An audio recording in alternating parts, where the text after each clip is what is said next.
ya tomó la decisión de ternar a 2 hombres y a una mujer para que próximamente el Senado de la República escoja quién es el nuevo magistrado de la Corte Constitucional, que también fue noticia nuevamente por la renuncia de uno de los magistrados que había sido ternado por el expresidente Juan Manuel Santos, el magistrado Bernal, que tan solo duró 3 años en su cargo y decidió renunciar porque pues recibió una oferta educativa para ser profesor en los Estados Unidos. La Corte Constitucional se ha convertido pues en una institución que es decisiva del sistema político colombiano por cuenta de su diseño original en la Constitución del 91, pero también por las decisiones y las interpretaciones que la Corte ha hecho sobre sus funciones. En la Corte Constitucional se están tomando las decisiones más importantes del país y por eso nos parece pertinente e importante hablar con los 3 candidatos a ocupar una de esas sillas en la Corte Constitucional. Y por eso quiero empezar saludando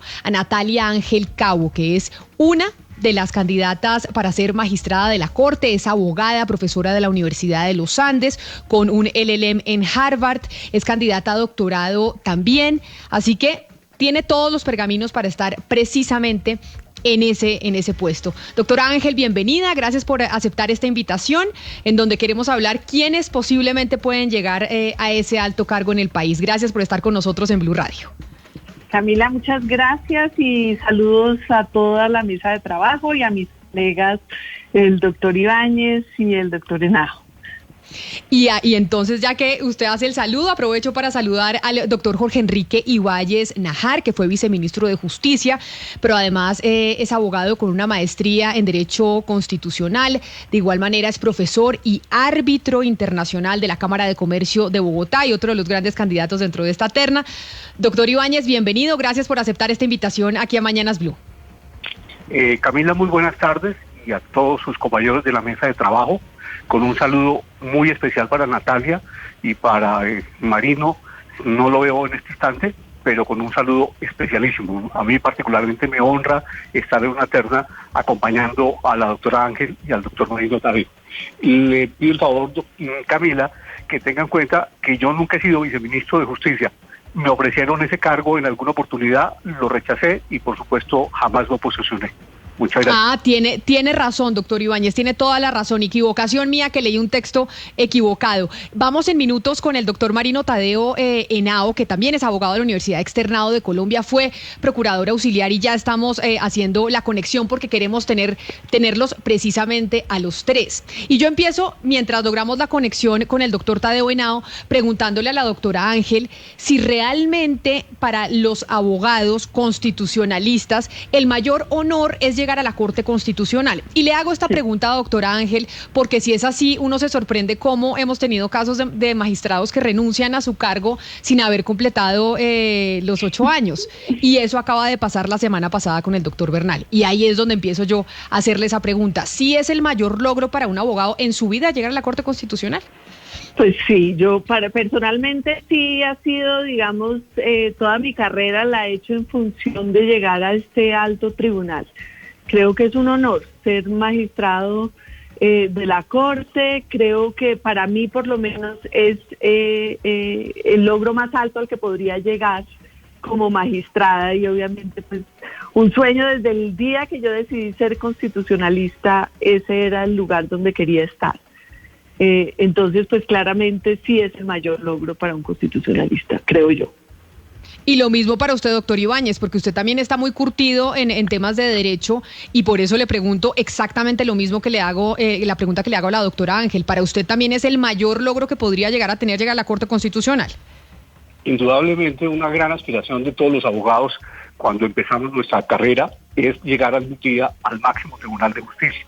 En Colombia hay varios tribunales de justicia, el Tribunal de Casación, el Tribunal Supremo de lo Contencioso Administrativo y la Corte Constitucional, pero la Corte es hoy, a partir de la Constitución del 91, el Tribunal de Cierre Constitucional. Pero no solamente es un gran honor, eso implica una altísima responsabilidad y con ella un deber para poder servir a una institución como la Corte a la que aspiramos llegar y queremos mucho, y desde allí servirle al país, a la Administración de Justicia y a la sociedad. Y ese es el deber que nos impone para cumplir simultáneamente con ese honor, pero con esa responsabilidad, con ese deber que es sagrado para la Administración de Justicia. Pero y entonces ahí yo les pregunto, por ejemplo, le pregunto, doctor Ángel, ¿qué opina de la renuncia del magistrado Bernal? Ya que ustedes van a llegar a esa Corte Constitucional, ¿qué opinan que un magistrado haya renunciado tan solo llevando 3 o 4 años en su cargo? Pues yo no conozco las razones personales, más allá de lo que se conoce de que se va como profesor. Entonces, digamos, no podría estar dando un juicio de valor sobre qué razones motivaron al magistrado Bernal a renunciar. Yo puedo hablar de mí. Yo realmente quisiera llegar al alto tribunal y permanecer los 8 años. Porque tengo un compromiso grande institucional y quiero mucho esa corporación. De hecho, parte de mi vida laboral la he construido alrededor de la Corte, pero pues sería muy difícil señalar cuál fue la razón o los motivos que llevaron al magistrado Bernal a renunciar. Él debe tener algunos motivos personales que le lleven a tomar una decisión tan difícil, porque no es una decisión sencilla renunciar a un tribunal al cual uno aspiraba y digamos hizo este proceso. De hecho, el proceso para ser elegido magistrado es un proceso pues arduo. En esas estamos ahora nosotros. Yo estuve ternada a la Corte Constitucional el mismo tiempo de la terna del magistrado Bernal y él hizo un proceso serísimo. Entonces hay que saber cuáles son sus motivos y yo creo que habría que preguntarle a él. En mi caso, pues sueño con llegar al alto tribunal y quedarme los 8 años como, digamos, el estadio más alto de mi carrera. Doctor Ibáñez, creo que también usted podría responder la pregunta que le hizo Camila sobre qué piensa sobre la renuncia del doctor Bernal y si es normal que alguien renuncie a este cargo pues en tan poco tiempo. Bueno, muchas gracias. Pues no es la primera vez que renuncia un magistrado de la alta corte. Sigo yo porque es que... Decía, no es la primera vez, por ejemplo, lo hizo, aunque en un momento más tardío, el doctor Jorge Arango, que fue uno de los primeros en que no terminó el periodo en su época. Posteriormente lo hizo el doctor Montealegre, después lo hizo el doctor Juan Carlos Henao y ahora lo ha hecho el doctor Bernal. Pero en todos los casos las consideraciones han sido muy respetables por todos, muchas de ellas de carácter académico y otras de carácter profesional. Muy recientemente nos acordamos, por ejemplo, del caso del doctor Juan Carlos Henao, que justamente se retiró para dedicarse a la academia y especialmente asumir la rectoría de la Universidad Externado de Colombia.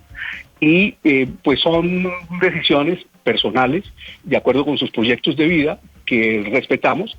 Y como decía la doctora Natalia Ángel, el compromiso que los demás han tenido, y en el caso particular de nosotros, si llegamos a la Corte, es poder servir, prestar un servicio, por supuesto, y al mismo tiempo mantenernos durante los 8 años, que es el periodo que actualmente la Constitución prevé y la Ley Estatutaria de la Administración de Justicia prevé para mantenerse de cargo y cumplir la obligación que nos impone este sagrado oficio. Bueno, y yo creo que ya es importante meternos un poco de lleno en lo que le interesa pues a los colombianos y es en realidad la postura que tienen estos candidatos sobre pues muchos temas álgidos que podrían definir el futuro pues de los derechos de muchos ciudadanos. Por eso yo quiero pues preguntarle a usted, doctor Ibáñez, sobre una entrevista que usted le dio al Tiempo cuando estuvo en campaña para la Corte Constitucional en el año 2000. Usted en esta entrevista dijo que de ser candidato iba a votar en contra de la despenalización de la dosis de la droga, a favor de la penalización del aborto y en contra de la posibilidad de que haya homosexuales en el ejército. Yo quiero saber si usted sigue con estas posturas conservadoras y si también, si llega a la Corte Constitucional, seguiría pensando de esta manera. Varias cosas y muchas gracias por la pregunta. Las respuestas que dimos en su oportunidad a un formulario escrito, no verbal, sin posibilidad de poder contradecir o explicar las posturas en esa época, correspondían a una posición que, conforme al ordenamiento jurídico vigente, podría uno adoptar. Sin embargo, vale la pena mencionar que ya la Corte Constitucional ha resuelto en varias sentencias de constitucionalidad que han hecho tránsito a cosa juzgada constitucional con efectos erga omnes muchas de esas situaciones. A manera de ejemplo, la despenalización del aborto en los términos y condiciones que señaló en la sentencia C-355 del año 2006 y sin perjuicio de ello en otros pronunciamientos. Y aquí hay un principio fundamental. Hay unos derechos, los derechos, no obstante no ser absolutos, los derechos en todo caso que tienen unos núcleos esenciales definidos especialmente por la jurisprudencia. Al hacerlo, pues simplemente se debe garantizar su efectividad en los términos que, entre otros, el Tribunal Constitucional señala, sin perjuicio de los elementos que la Corte Interamericana de Derechos Humanos también lo hace en el momento en que le corresponde. Y por lo mismo, no podemos, por virtud del principio de no regresividad, devolvernos a lo que ya ha dicho la Corte Constitucional. Y eso es muy claro en el punto. En el siguiente punto, por ejemplo, el tema relacionado con la identidad sexual. Ya es hoy, después de muchos años, casi 30 años después de la Constitución, 20 años después de las circunstancias que me comentan, que ya hay un amplio desarrollo jurisprudencial de lo que ha sido el derecho al libre desarrollo de la personalidad, que implica, entre otros, respetar el principio de la identidad sexual. Y como consecuencia de ello, bajo ese principio de la identidad y derecho de la identidad sexual y al mismo tiempo el derecho a la libre personalidad, al libre desarrollo de la personalidad, tenemos que respetar íntegramente los derechos de todos, que incluyen los derechos de las minorías y que incluyen los derechos de las personas en situación y con mayor razón cuando ellos han sido ya amparados por el máximo Tribunal Constitucional. Y es nuestro deber, vuelvo a repetir, bajo el principio de no regresividad, respetar íntegramente los derechos de las personas en situación, de las minorías, y garantizar, entre otras cosas, el principio de la inclusión, para que todas las decisiones que se adopten, sean decisiones judiciales, sean decisiones de política pública, sean decisiones legislativas, sean unas decisiones que amparen a todos y no dejen excluido absolutamente a nadie. Y en ese sentido estamos en un nuevo esquema totalmente distinto. Cristina, antes de su pregunta, me parece importante decirle al doctor Marino Tadeo Henao, que es otro de los candidatos precisamente que está en esa terna, que lo seguimos esperando aquí al aire para que podamos escuchar los colombianos y los oyentes, pues básicamente quiénes son esos tres candidatos que pueden llegar a ocupar una silla, diríamos, en el más importante alto tribunal del país, Ana Cristina. Sí, Camila, precisamente con base en lo que está diciendo el doctor Ibáñez, pues este fin de semana hubo dos, pues entre varias alertas que ha habido, hubo dos alertas. Una es la columna del señor Humberto de la Calle Lombana para proteger la Constitución, y la otra es un video que está circulando de Rodrigo Lara, donde dice pues que el peligro que significan este Congreso virtual para ciertos proyectos muy pertinentes que él considera y que muchos consideran peligrosos. Entonces, pues yo le quisiera preguntar por lo pronto tanto a la doctora Ángel como al doctor Ibáñez, primero a la doctora Ángel, pues cómo confiar en que sí se va a cuidar la Constitución por encima de las presiones e ideologías políticas, porque en este momento la presión política es supremamente fuerte y estas decisiones online, pues ya hemos visto todos los problemas que tienen. Pues yo siempre he creído que la mejor manera de garantizar la defensa de la Constitución es escogiendo buenos magistrados, y creo que en este caso el Consejo de Estado hizo una tarea muy juiciosa de hacer un proceso muy riguroso para tratar de escoger una terna donde vengan personas que tienen una trayectoria en el derecho amplia, y por eso, igual que el doctor Ibáñez, yo también me siento muy honrada con mis compañeros de terna. Y creo que cuando uno es un buen jurista, pues va a defender la Constitución, que va a prometer además defender el día que se posesione.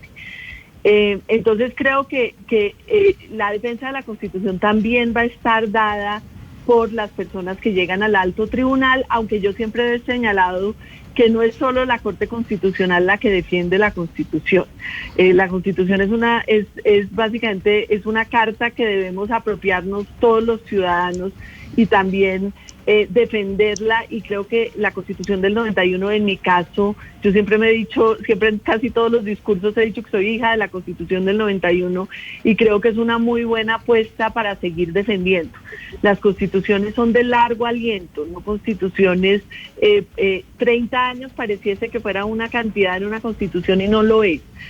Todavía hay muchas apuestas, la Constitución todavía tiene muchas promesas incumplidas, y creo que es no solo por parte de la Corte Constitucional, sino de los ciudadanos, también hacer respetar sus principios, sus derechos, sus valores, y apropiarnos todos de la defensa de la Carta, que es como se dice la carta de navegación de un país. Y creo que sí es importante defenderla.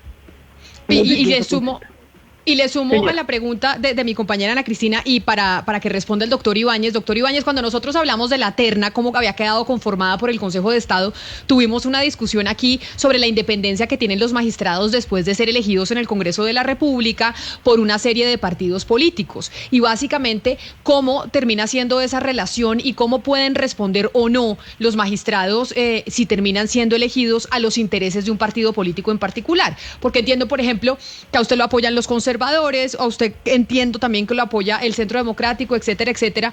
¿Cómo se maneja esa independencia después cuando los magistrados llegan a la Corte? Que no vayan a depender de obedecer a los criterios ideológicos, morales, etcétera, etcétera, de aquellos congresistas que votaron por ustedes para que salieran elegidos y llegaran a la Corte. Muchas gracias, Camila. En primer lugar, siguiendo el orden de la pregunta, yo participé en la expedición de la Constitución del 91, fui asesor de la Asamblea Constituyente. De hecho, por gentileza de los constituyentes, me permitieron, como funcionario que fui en esa época del Banco de la República y asesor del banco, redactar e incluir, porque así lo aprobaron, todo el capítulo de banca central en la Constitución. Yo fui el autor de la transformación de lo que era el Banco de Emisión hacia lo que es hoy el Banco Central, para garantizar el derecho a la moneda sana, o para crear el sistema de contabilidad pública, o para trasladar los órganos que existían antes como órganos dependientes de la administración gubernamental, de la rama ejecutiva, para darles la autonomía que hoy tienen como órganos autónomos de la estructura del Estado o la organización electoral, y por supuesto otra serie de elementos en los que yo participé porque me permitieron tanto los constituyentes como los demás asesores pudiéramos participar. Y así como la doctora Natalia se considera una hija de la Constitución, yo me considero con todo respeto un copartícipe en la producción de la Constitución. Yo soy, en ese sentido, somos la paternidad responsable de muchos de los temas que hay en la Constitución. Y he participado en su desarrollo, en muchas leyes, como la Ley Estatutaria de Administración de Justicia, las leyes de administración pública, otras leyes importantes.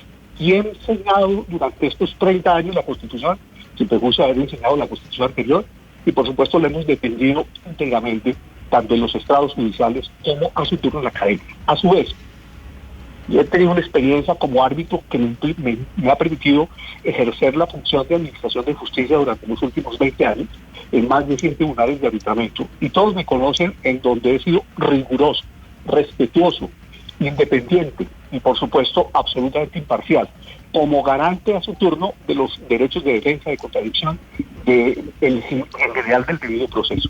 Segundo, hace 20 años, cuando presenté mi nombre a consideración del Consejo de Estado, y también el Consejo de Estado me perdonó, curiosamente el Congreso, el Senado no me eligió porque consideró que yo era el más liberal de los conservadores y que a su turno me apoyaban más el Partido Liberal que el Partido Conservador.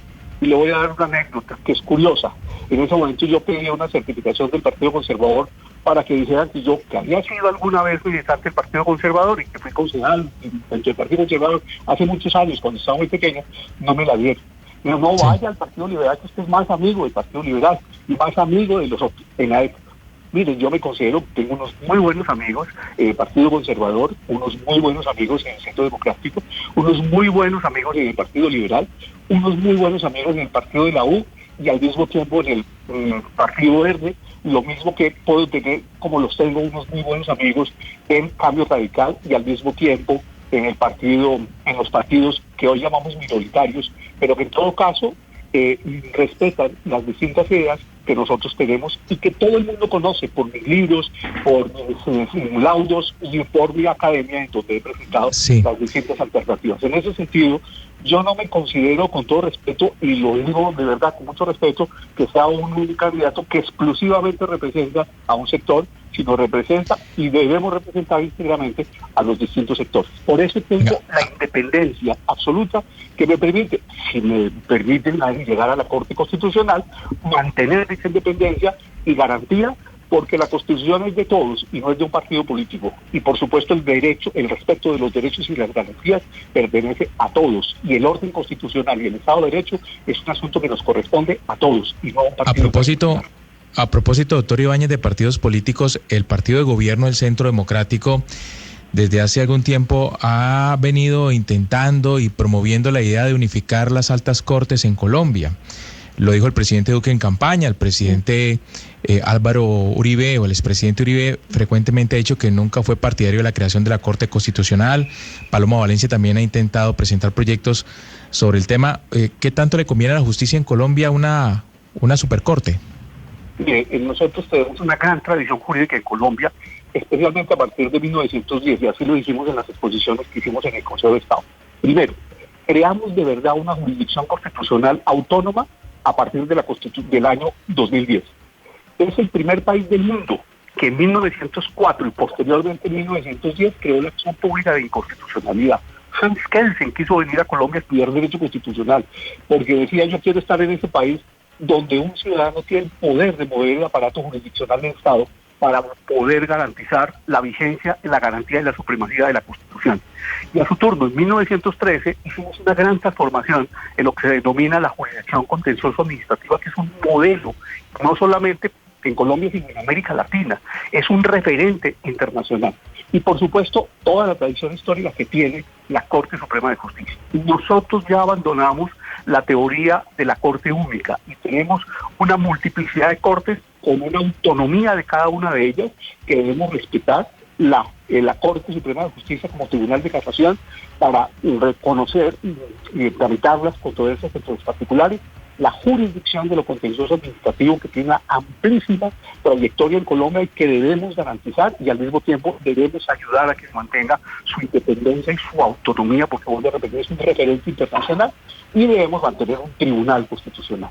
Y pero me parece... participamos, no estoy de acuerdo que haya una sola corte, debemos mantener las distintas cortes que garantizan la autonomía, así como yo soy partidario y defiendo la JEP, y así como defiendo también a las demás jurisdicciones, las demás organizaciones de la rama judicial, y las defiendo porque yo soy también capaz y defiendo los organismos que se han creado después de las recientes reformas constitucionales, entre ellas la Jurisdicción Especial para la Paz.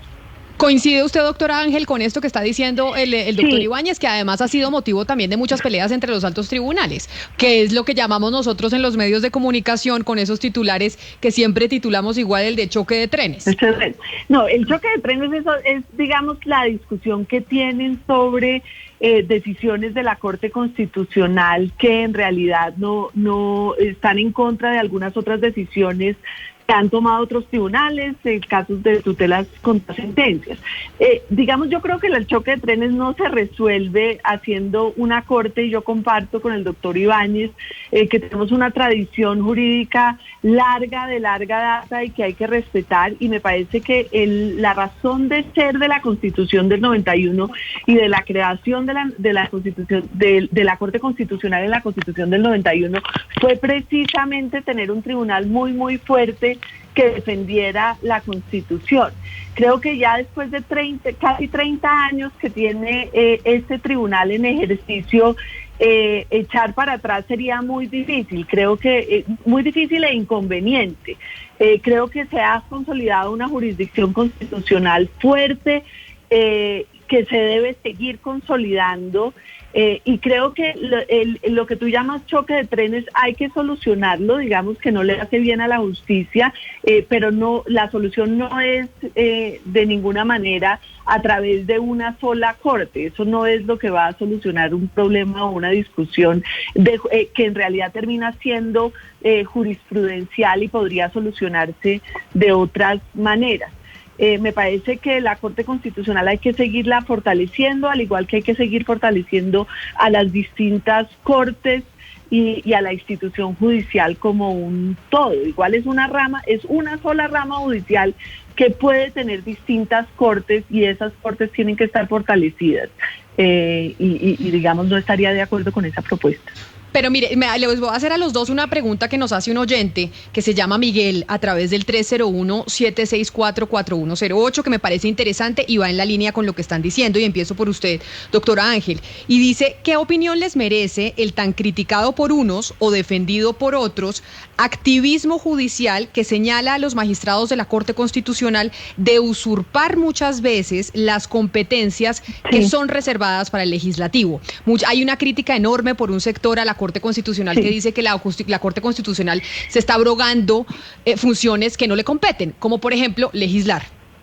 Sí. Yo siempre he insistido que la Corte Constitucional y que todos los magistrados tienen que ser respetuosos de las competencias de otras ramas del poder público. De hecho, mi tesis doctoral se refiere al impacto de decisiones judiciales estructurales en materia de política pública. Y muchas de las discusiones que se dan alrededor es si básicamente las decisiones de la Corte distorsionan o afectan la política pública. Yo sí creo que los jueces tienen que ser respetuosos de las competencias de las demás ramas del poder público, que tienen que ser sensibles al impacto que esas decisiones tienen. Por ejemplo, en el contexto que yo les estaba diciendo de materia de política pública, porque la política pública no puede hacerse a través de decisiones judiciales, hace mal las políticas públicas. Entonces yo sí creo en un juez que es defensor de la Constitución, respetuosa de los principios, de los valores, pero que entiende en realidad que es solo con la interacción con otras ramas del poder público, que no trata de arrogarse competencias que no tiene, que podemos hacer que la vigencia de la Constitución se dé. Cuando los jueces son excesivamente o usurpan competencias de otras ramas del poder público, o toman decisiones que no les corresponden, o no promueven diálogos que no les corresponden, no solo hacen malas decisiones, sino decisiones que no se cumplen. Eso es lo que yo estaba estudiando. Muchas de las sentencias, cuando el juez se cree Hércules, que todo lo puede, termina sacando decisiones que en la práctica, en el día a día, no se cumplen. Entonces yo siempre he señalado que los jueces tienen que ser sensibles a sus decisiones, a tener como anticipar cuáles son las consecuencias de sus decisiones. Y tanto el Congreso como el Ejecutivo hacen parte del Estado y hacen parte de quienes deben avanzar también la Constitución. Entonces yo siempre he creído que el juez tiene que ser un juez que defiende, llamámoslo como Habermas señalaba, militante en la defensa de la Constitución, pero sensible con el respeto de las otras ramas del poder público. Creo que eso sería lo que diría yo. No sé, doctor Ibáñez, ¿y usted en ese sentido frente a la pregunta del oyente? Sí, muchas gracias. Yo soy partidario que la Corte Constitucional no solo no asuma, no desborde o no ejerza funciones de carácter constituyente y a su turno funciones legislativas o funciones administrativas o cualquier otro tipo de funciones públicas. La Constitución del 91 habla de función legislativa, función administrativa, función jurisdiccional, función fiscalizadora de control, función electoral, función de banca central y función de seguridad y defensa nacional. 7 funciones derivadas sin perjuicio de la función constituyente. La función de la Corte es ser la guardiana de la integridad y de la supremacía de la Constitución política. Y la Constitución política es la expresión de la soberanía popular. Y en Colombia, de acuerdo con el artículo 3 de la Constitución, la soberanía reside en el pueblo, que la ejerce directamente por conducto de una asamblea constituyente o por conducto de una asamblea constitucional, y en los casos de solo reforma, la ejerce por conducto del Congreso. Luego, en ese sentido, la Corte Constitucional debe íntegramente reformar la Constitución. En algunos casos se ha desbordado. Pongo un ejemplo que guarda relación con el choque de trenes. La sentencia C-713 del año 2008 dijo que el Consejo de Estado podía ser Tribunal Supremo, pero no se podía ser Tribunal de Casación, cuando la esencia de un Tribunal Supremo en los términos de la Constitución política es ser un Tribunal de Casación. Y con esa sentencia pues le quitó la posibilidad al Consejo de Estado de poder ejercer las funciones que la Constitución le atribuye. Segundo, también hay que distinguir, claro está, que el desarrollo de la Constitución le corresponde a la ley, pero hay momentos, y en eso estoy de acuerdo, hay momentos en que una omisión legislativa o la falta de oportunidad para desarrollar la Constitución frente a violaciones de los derechos en unos casos particulares, pues obliga que frente a la omisión, en el entretanto, la Corte Constitucional por lo menos de unos parámetros. Pongo un ejemplo. En el caso del habeas data, el país se demoró muchísimos años en expedir las leyes de habeas data, y todos los días se violaban los derechos de habeas data. Le correspondió a la Corte Constitucional decir en un momento dado, mientras se expiden esas leyes, aquí hay unos parámetros conforme a los cuales se debe garantizar íntegramente el derecho de habeas data. Pero y en mire, ese sentido habrá que respetar. Doctor Ibáñez y doctor Ángel, siguiendo en la línea que había sido planteada por el oyente y que Camila le planteó la pregunta, las críticas también tienen que ver no solamente con que en algunas oportunidades la Corte Constitucional colegisla, sino que también cogobierna. Y es decir, se mete en el terreno del Ejecutivo. Y a propósito de esto, en alguna oportunidad le escuché en una entrevista al magistrado, el doctor Augusto Ibáñez, desaparecido el doctor Ibáñez, cuando estaba en la Corte Suprema, y hablaba de la era de los jueces. Y de alguna manera decía que ya había llegado la hora de que los jueces gobernaran también. Y entiendo que esa frase caló, hizo carrera en algún sector de la rama judicial. ¿Cuál es la opinión de ustedes en el sentido de que efectivamente se requiere unos jueces mucho más comprometidos con la suerte, no solamente de las decisiones judiciales, sino del país, en muchos casos, que deben cogobernar? Yo quisiera decir algo que quizá muchas veces las narrativas hacen que se distorsionen ciertas cosas. Yo creo que hay que entender que en estos contextos la Constitución del 91 pues amplió, por lo menos en el caso de la Corte Constitucional, la acción de tutela hizo que el judicial se involucrara en muchos más temas. Nosotros tenemos unas acciones públicas que hacen que el ciudadano acuda a los jueces para tomar decisiones sobre una diversidad de temas, que eso no sucedía en la Constitución del 86.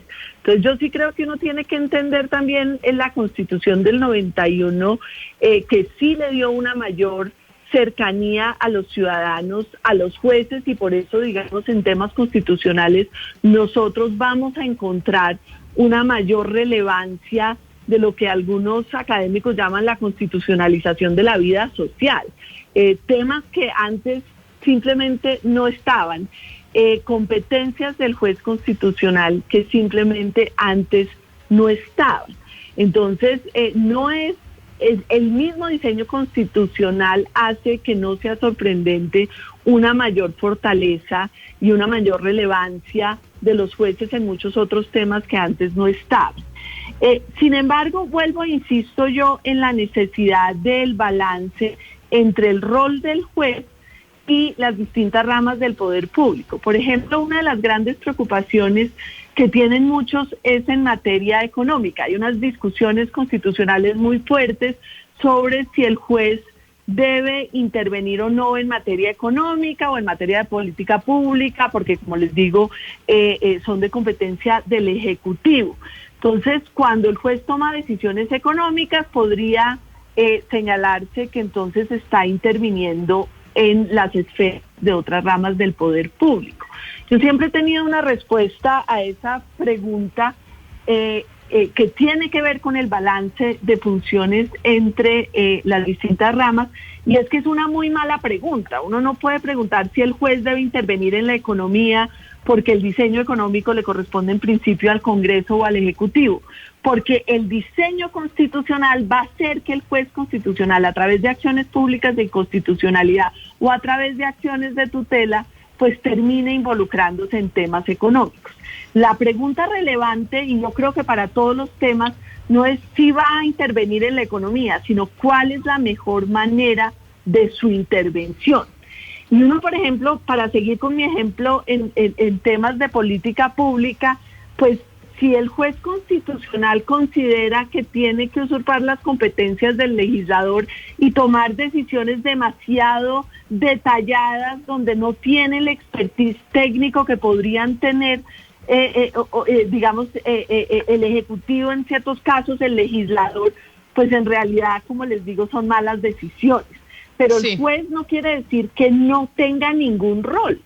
El juez puede, por ejemplo, hoy en día está, digamos, desde el término se usa lo que se llama justicia dialógica, pero en realidad es tratar de promover un diálogo entre entidades públicas. Entonces, en cambio de yo señalarle exactamente cómo tiene que ser la política pública, yo sí puedo promover que se haga una política pública y permitir que sean las ramas del poder público las competentes para ese diseño, pero no quiere decir que el juez no tenga ningún tipo de rol. Y le pongo el ejemplo, o sea, en este país hay, por ejemplo, en la sentencia sobre desplazamiento forzado, que es muy famosa, pues cuando no había una política pública, que haya una corte señalando que es necesario que haya una política pública, no quiere decir que el juez tenga que hacer la política pública, es el legislador. Pero, claro, el juez tiene un eso rol en llamar la atención, exacto. Claro, pero eso, doctora Ángel, cuando dicen sobre el tema de los desplazados, pero cuando la Corte exhorta y le dice al Congreso, usted tiene que legislar sobre el matrimonio homosexual o si no, yo en 2 años lo dejo vigente para que la gente pueda casarse en una notaría. Usted tiene que legislar sobre el tema del aborto o si no, yo en 2 años decido sobre el tema del aborto, que es la crítica que se le hace a la Corte, que dice la Corte no está legislando, pero ordena al Congreso a que legisle y le dice, Congreso, si usted no legisla, yo tomo la decisión en 2 años, que es lo que ha pasado con la Corte Constitucional. Sí, esos casos, sí. Señor. Perdón, doctor Ibáñez. Continúe, doctora Natalia. No, yo ya hablé mucho. Camila, muchas gracias. Yo, en frente a la observación que hicieron hace un momentito del siglo de los jueces, tengo esta observación. Es cierto que durante muchos siglos fueron los reyes o los tiranos, los monarcas, los que hicieron de las suyas. Y eso obligó a sustituir al gobierno de los monarcas y de los demás por el gobierno del legislador. Y algunos pensaron que este siglo era el siglo de los jueces, pero no. Hemos pasado y hemos construido el Estado de Derecho a partir de un Estado de legalidad a un Estado constitucional. Y hoy estamos trabajando en la construcción de un Estado de Derecho internacional. Todas las personas, incluyendo los jueces, a las altas cortes y a los demás, deben estar sometidos íntegramente a la Constitución, a los tratados internacionales, a la Constitución y a las leyes. Total que ya no es hora de hablar que ahora vamos a sustituir a los que no tuvieron el poder en algún momento. Nosotros debemos garantizar el imperio del Estado de Derecho y garantizar la efectividad de la justicia. Por supuesto, claro, pero a su turno en relación con el otro tema. La Corte Constitucional no puede, así como no puede asumir funciones constituyentes ni funciones legislativas, tampoco puede asumir funciones de carácter administrativo. Y el ejemplo que acaba de colocar la doctora Natalia me sirve para lo siguiente. Frente a una ausencia de políticas públicas, la sentencia T025 del año 2004 en relación con el desplazamiento forzado, la original sentencia es una sentencia muy buena, pero luego empezó la Corte a producir año por año gran cantidad de autos y más largos que la sentencia, en donde empezó a sustituir tanto al legislador como a la administración.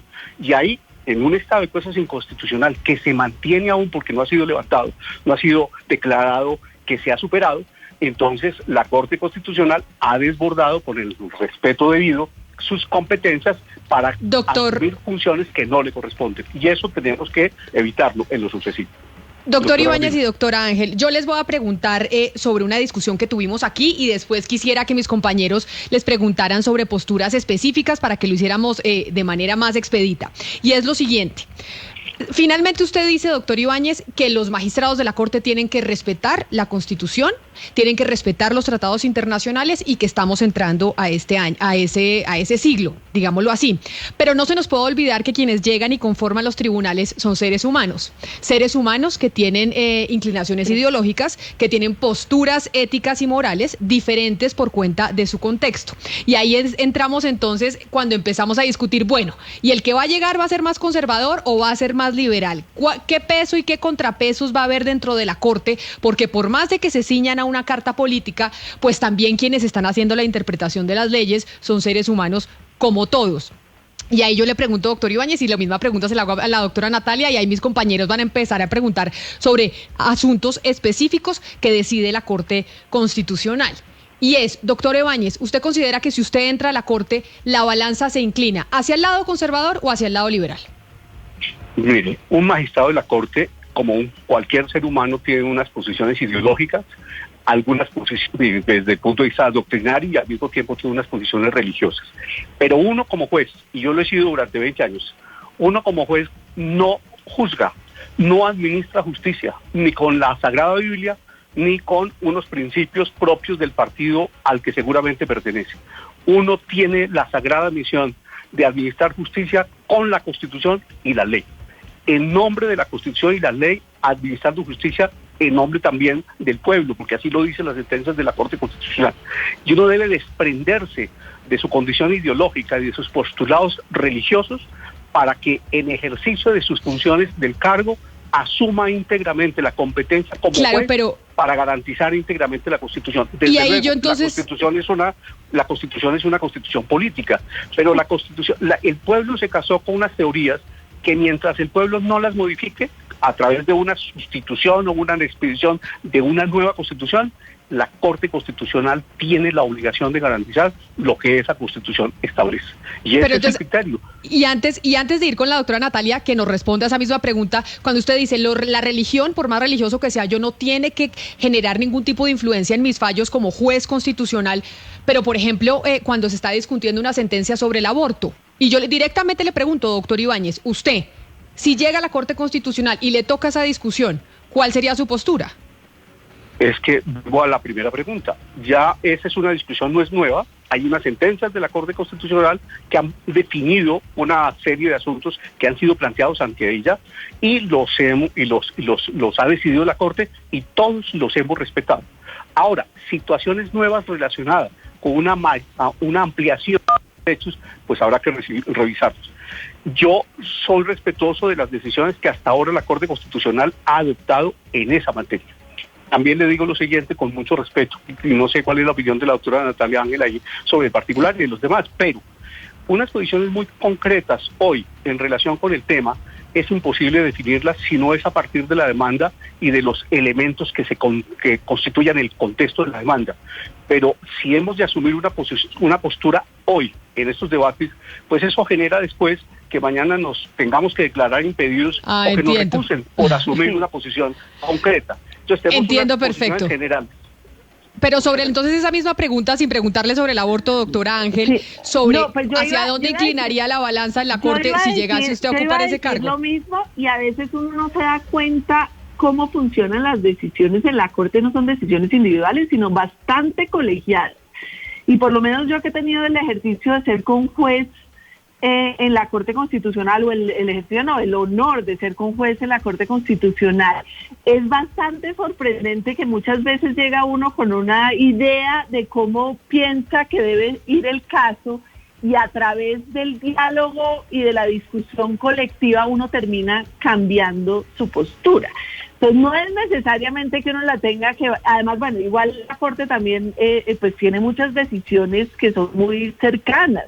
Y uno ve que algunas veces unos magistrados votan en un bloque y otras en otro bloque. Esa discusión colectiva y deliberativa es bastante interesante y se da. Yo comparto con el doctor Ibáñez, comparto con usted que un juez tiene una determinada forma de ver el mundo y que es digamos, que sería una idealización creer que los jueces siempre no miramos de acuerdo a nuestros ojos, digamos, y a nuestra propia experiencia. Pero yo sí también comparto con el doctor Ibáñez que uno en general como juez trata de poner su propio ser en el papel y tratar de escuchar los argumentos y cuáles, digamos, las posturas que se dan. Yo creo, por ejemplo, en el respeto también del precedente.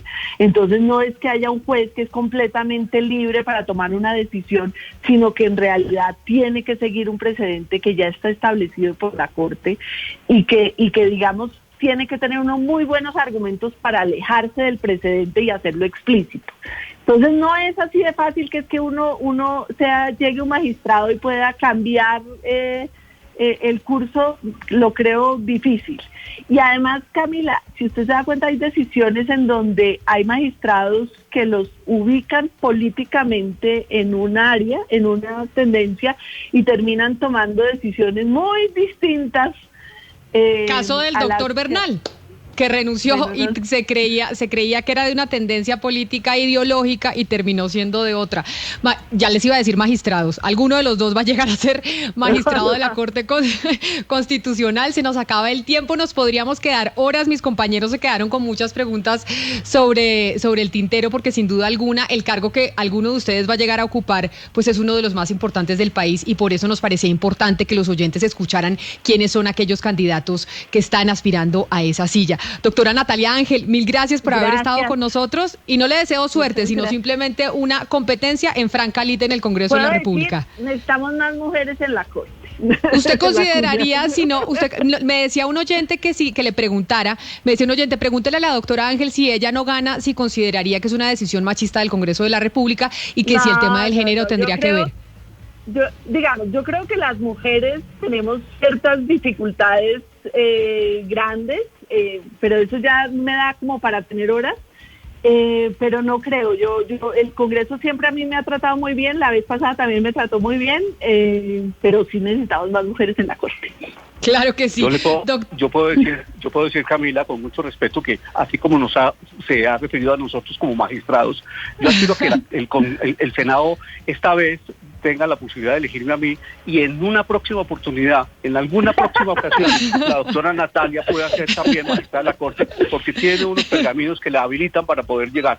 Tal vez con apenas tener una oportunidad, y vamos a ser unos magníficos colegas, porque respetamos íntegramente los tratados internacionales, respetamos la Constitución, y cualquier decisión que adoptemos va a ser con fundamento en esos tratados internacionales y en la ley. Así lo Doctor Jorge Enrique Ibáñez, mil gracias por habernos atendido, a los dos mil gracias por haber estado aquí. Nos perdimos de Marino Tadeo Henao, que tenía compromiso de estar con nosotros y no nos contestó el celular, estaba comprometido para atender también esta invitación, no sabemos qué pasó, ya les contaremos a los oyentes qué pasó con el otro candidato. A todos ustedes, gracias por haber estado aquí con nosotros en Mañanas Blue cuando Colombia está al aire. Estos son dos de los candidatos a magistrado de la Corte Constitucional. Ya saben, nos encontramos nuevamente mañana a las 10:30 de la mañana, y quédense con nuestros compañeros de Meridiano Blue, que llegan con muchas noticias de Colombia y del mundo. A esta hora, en Blue Radio, las historias, las primicias, los personajes, la música y la tecnología en Meridiano Blue. Con Ricardo Ospina, Silvia Patiño y Octavio Sá.